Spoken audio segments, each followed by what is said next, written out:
Estos son los retratos hablados de los presuntos autores del atentado en el centro andino. Conmovedor testimonio de pareja que sobrevivió al atentado del Andino. Este es el lugar donde trabajaba Julie Wynn, la joven francesa que murió en el atentado del Andino. Continúan la búsqueda de periodistas holandeses secuestrados en norte de Santander. Alerta en La Guajira por llegada de ciclón Brett en la madrugada. Avalan 473.000 firmas que promueven la revocatoria de alcalde Peñalosa. Llamado al gobierno por mala atención médica a los reclusos. Presidente de la Asamblea de Venezuela dice que más de la mitad del ELN está protegido en su país. El técnico Reinaldo Rueda se va de Nacional. Juan Manuel Lillo será su reemplazo. América de Cali presenta sus 3 primeros refuerzos.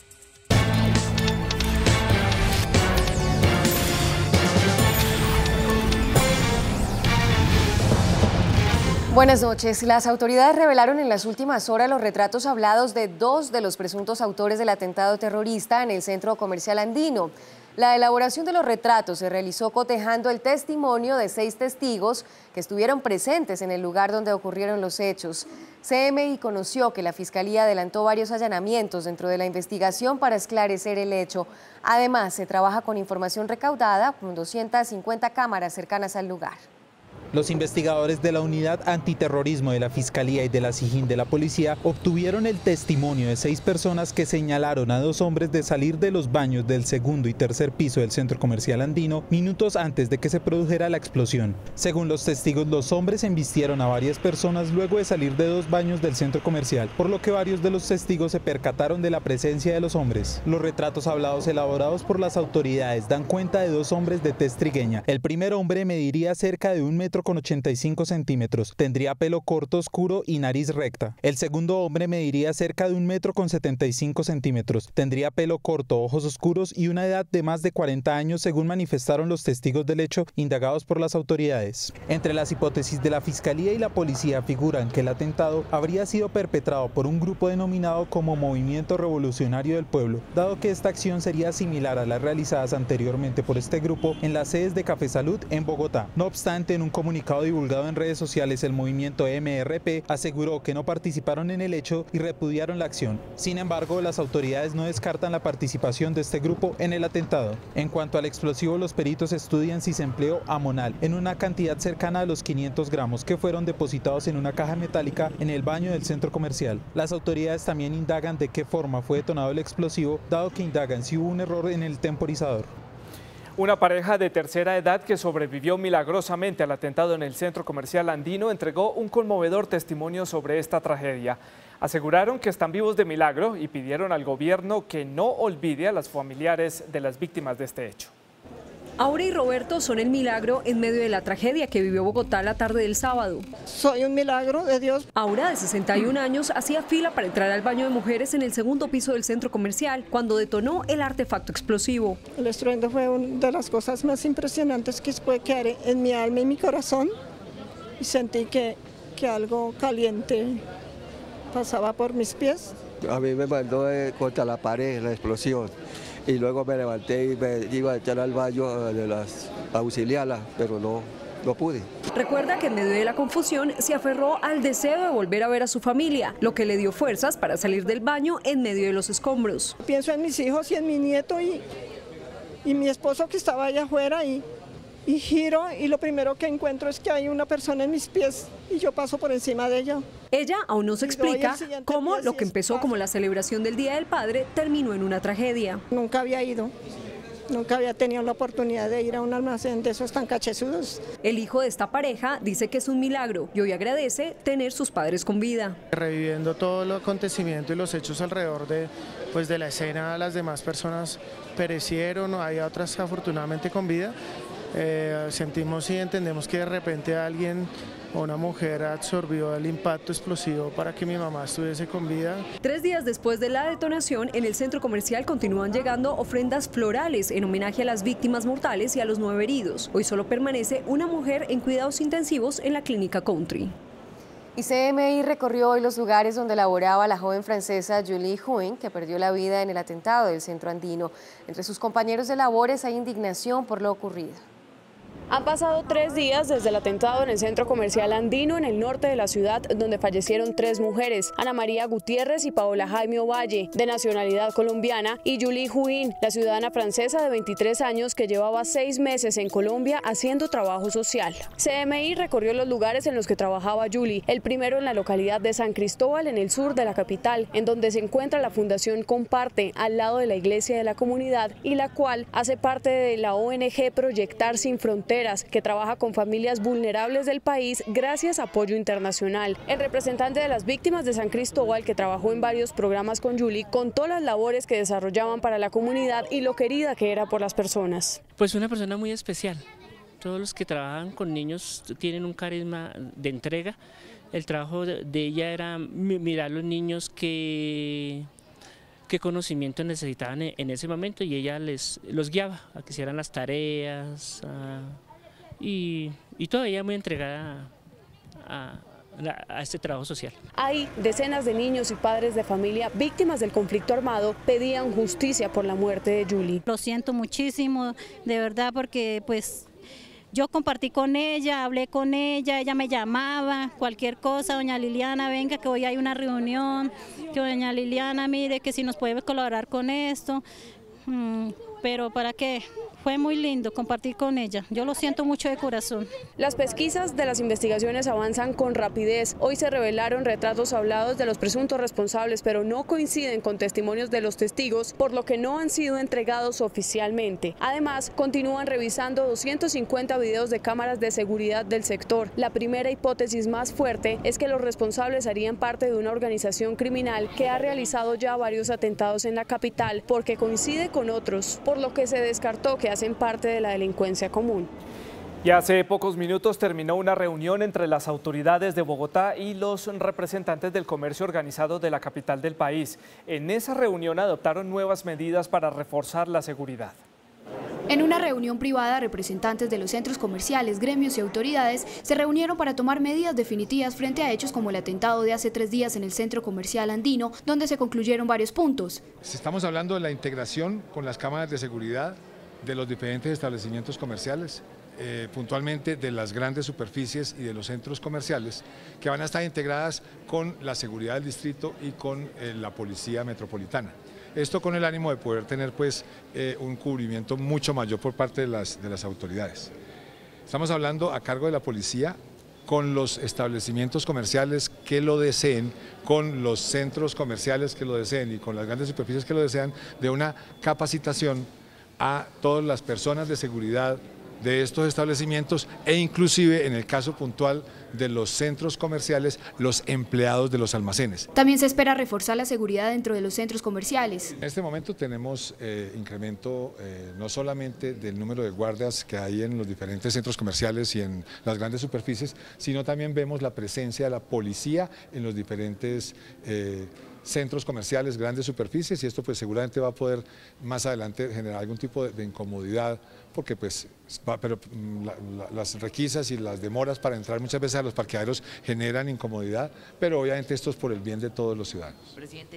Según el director de FENALCO, se espera que al terminar el año se incremente el funcionamiento de más de 2.000 cámaras y el acompañamiento policial en establecimientos comerciales. De otra parte, en norte de Santander, las autoridades continúan la búsqueda de los 2 periodistas holandeses que al parecer fueron secuestrados en zona rural del municipio de Tibú. Estos son los 2 periodistas holandeses, Dirk Bol, de 62 años, y Eugenio Ernest María, de 58, quienes fueron retenidos por un grupo armado que opera en la zona del Catatumbo, en el sitio Filogringo, municipio del Tarra Norte de Santander. La historia en la que deseaban centrar su investigación periodística consistía en buscar a la madre biológica de una niña adoptada por holandeses. Tras varios días, los comunicadores se desplazaron al Catatumbo sin pedir el apoyo de las autoridades militares o policiales, presentándose su retención. El Consejo de Seguridad definió la participación de varios funcionarios públicos del municipio en compañía de la Defensoría Regional del Pueblo para que hagan unas gestiones humanitarias y se desplacen en la zona.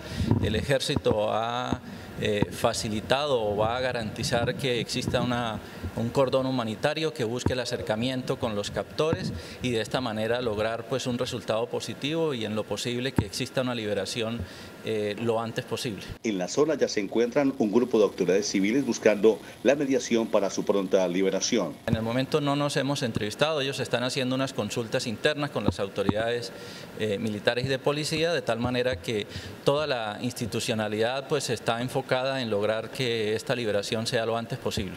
A Filos Gringos se le conoce por la presencia de la guerrilla del EPL y el ELN. Allí fueron secuestrados un equipo periodístico de RCN y la comunicadora española Salud Hernández. Igualmente nosotros no tenemos certeza sobre la autoría de este hecho. Por supuesto se está hablando de una zona que es influencia del ELN, del EPL. Se presume, o las informaciones que da la comunidad en principio es que puede ser el ELN, pero de manera oficial no tenemos una información que nos permita emitir una certeza sobre quién es el responsable de estos hechos. La comisión humanitaria encargada de la mediación para la liberación de los holandeses es encabezada por el defensor del pueblo de Ocaña, el alcalde del Tarra y el personero de Tibú.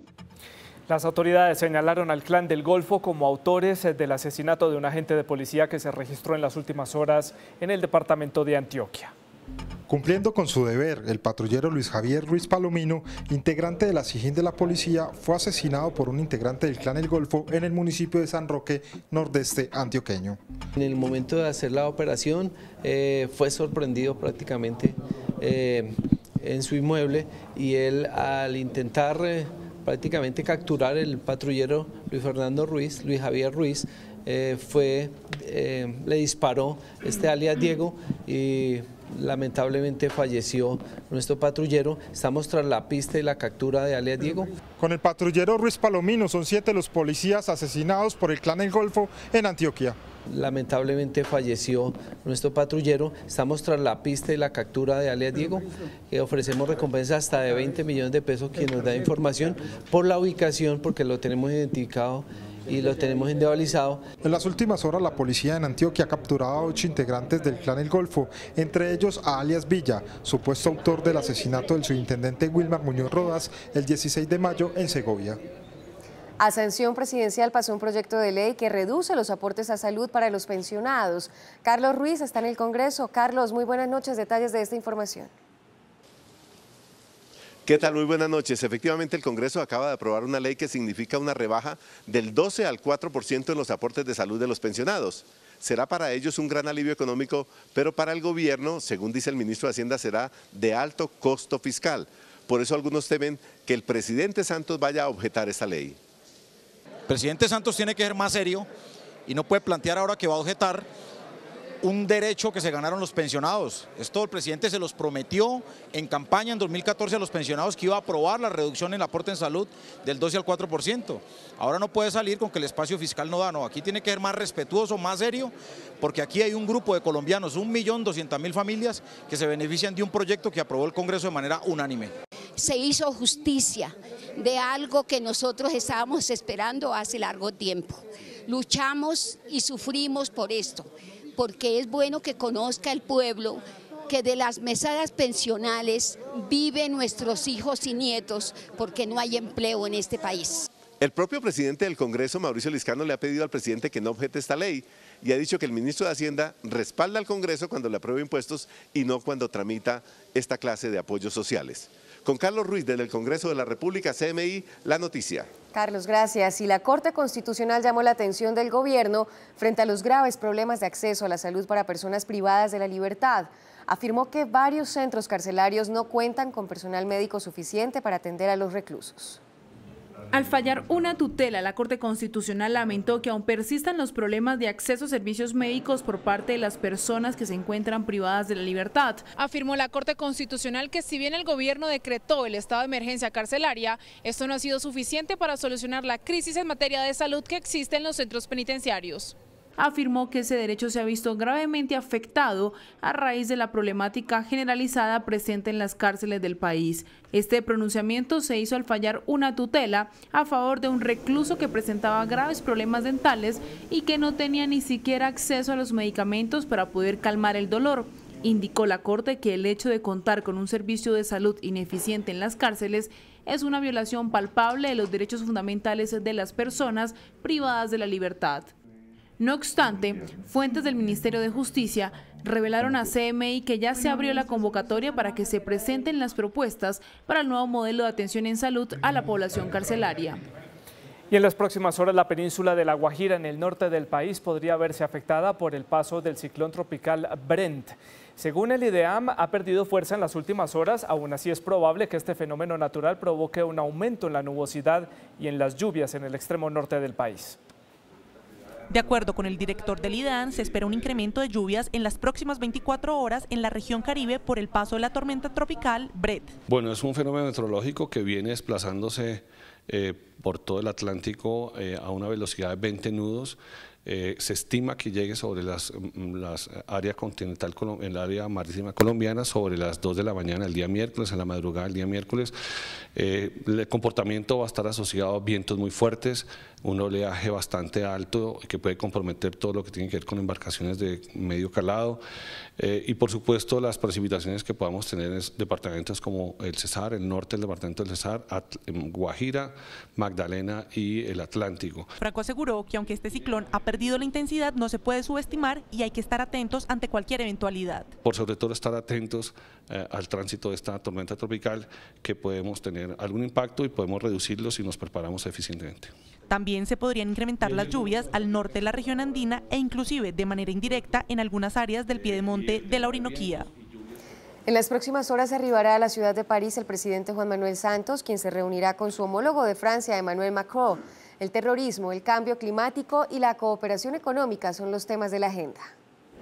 Luego de cancelar su viaje a Portugal para estar al frente del avance en las investigaciones sobre el atentado en el centro comercial andino, el presidente Juan Manuel Santos inicia su visita oficial este miércoles a París, donde se reunirá con su homólogo Emmanuel Macron y posteriormente ofrecerán una declaración a la prensa. El cambio climático, posconflicto, lucha contra el terrorismo, educación y cultura son algunos de los temas centrales dentro de la visita del jefe de Estado que realizará durante los 3 días en Francia. El presidente también se reunirá con un gremio que representa a más de 700.000 empresas industriales, comerciales y de servicios, donde participarán más de 20 presidentes de compañías francesas, esto con el objetivo de incrementar la inversión y el comercio bilateral. Además, sostendrá un encuentro con el secretario de la Organización para la Cooperación y el Desarrollo Económico OCDE, Ángel Gurría, para analizar cómo va Colombia en la evaluación que hace este organismo para poder ingresar al club de buenas prácticas, donde están los países con mejores perspectivas y con mejor desempeño. El jefe de Estado se trasladará a la ciudad de Cannes, donde será uno de los oradores en la versión número 64 del Festival Internacional de Publicidad. En París, el presidente Santos será distinguido con un doctorado honoris causa. Por último, los presidentes Santos y Macron inaugurarán la temporada cruzada del año Francia-Colombia 2017, que en los primeros 6 meses se efectuó en territorio colombiano con muestras de la cultura y artistas franceses, y ahora el turno es para Colombia, donde la visita a Francia empezará con la inauguración en el Distrito 6 de París de la Plaza García Márquez. La Registraduría Nacional avaló 473.700 firmas que promueven la revocatoria del alcalde de Bogotá, Enrique Peñalosa. Cumplido este trámite, se da inicio al proceso para que se define la fecha para convocar a los bogotanos a las urnas. Avanza el proceso de revocatoria contra el alcalde Enrique Peñalosa. Hoy la Registraduría Nacional certificó 473.700 firmas, 2 veces más de las necesarias para convocar a los bogotanos a las urnas. La revocatoria está más firme que nunca y Unidos Revocamos a Peñalosa no es un movimiento político, no es un movimiento revanchista. A partir de hoy, las partes tendrán 5 días para presentar las observaciones al documento de la Registraduría a través del cual se avalaron las firmas. Superada esta etapa, se fijará la fecha para realizar el proceso electoral. Sigue que le pongan fecha al certamen electoral. Seguiré trabajando cumpliendo el plan de gobierno que inscribimos. Mi abogado, Humberto Sierra, seguirá haciendo el trabajo que corresponde para defender los derechos de quienes me eligieron. Se estima que la revocatoria se realizaría en el mes de noviembre y para que sea válida tendrían que participar como mínimo 1.200.000 personas. Y en las últimas horas quedó instalado el mecanismo de automatización de la estación de bombeo que evitará inundaciones en el deprimido de la calle 94 al norte de Bogotá. 37 días después de que se inundara el paso deprimido de la calle 94 con Novena, empezó a funcionar de manera automática la estación de bombeo que evitará que la emergencia se vuelva a repetir. Efectivamente, a las 2 de la tarde quedó lista y automatizada la estación de bombeo y energizada. Eso quiere decir que hoy en día va a funcionar automáticamente. No se necesita que una persona entre a un computador y establezca, digamos, las diferencias de niveles del agua, sino que ya se hace automáticamente. Esta es la moderna estación que equivale a un edificio de 8 pisos y tiene la misión de extraer el agua lluvia. La bomba tiene la capacidad de drenar hasta 360 litros por segundo. Cuando el agua entra por los sumideros, esto es almacenado por un tanque y el tanque bombea y saca el agua, digamos, de acuerdo con las medidas y de acuerdo con los estándares automáticos que se incorporan dentro de esta planta. Con este paso, el IDU ya recibe a satisfacción la millonaria obra que duró más de 8 años en ejecución. Nos vamos, gracias por su compañía. A las 9:30 más CMI. Los esperamos a las 8:30 con la información internacional. No cambie de canal, sigan el canal 1.